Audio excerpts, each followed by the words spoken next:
บายดีพี่น้องเอฟซีทั้งสองใช้งานซาแนลมาเนี่ยมีโอกาสมาคำคูณเฮือนใหม่ของน้องดอนนี่เนาะมีเพิ่นซาเยอะแต่เช้า4 โมงเนาะแต่4 โมงเจ้าก็เลยบ่ได้มาห่วงนะครับตอนนี้เจ้าการจัดงานมันกำลังจัดแจงยกอาหารเครื่องดื่มขึ้นโต๊ะเนาะแขกบางภาคส่วนก็มาฮอดแล้ว นี่เจ้าภาพใหญ่ปลาดำเนาะเนี่ยให้เบิ่งบรรยากาศเจ้าภาพจัดแจงอาหารเครื่องดื่มเนี่ยมาเบิ่งเครื่องเสียงเพื่อนพี่น้องสิมวนมื้อนี้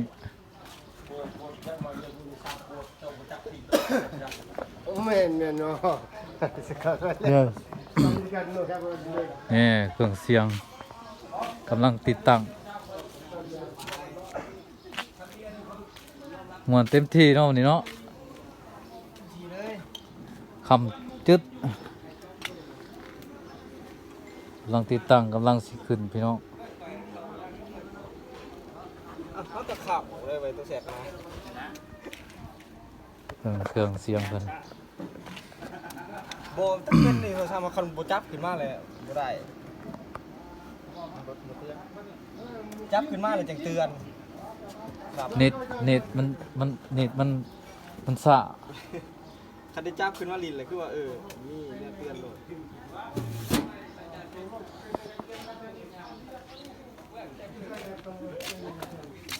ระบบตู้เพิ่น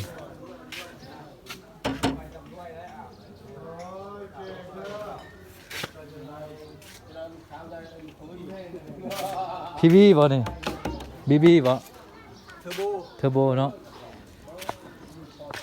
เทอร์โบ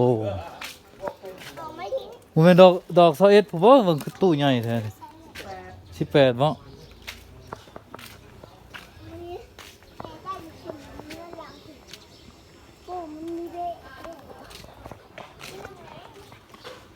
ขอถามเนี่ยอยู่บ้านนะเจ้าซอนไซ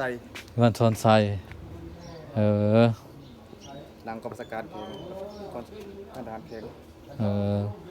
ทางหลังกองบัญชาการ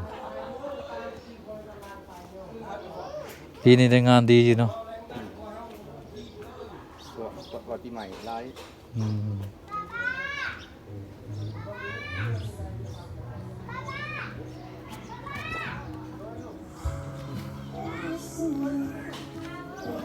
มือคีย์บอร์ดบ่นั่งอยู่นะ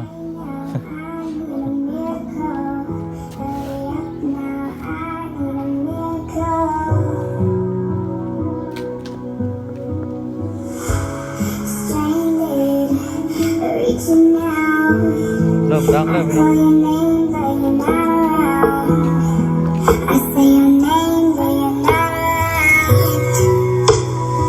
ฟังเสียงระบบเสียงกันพี่น้อง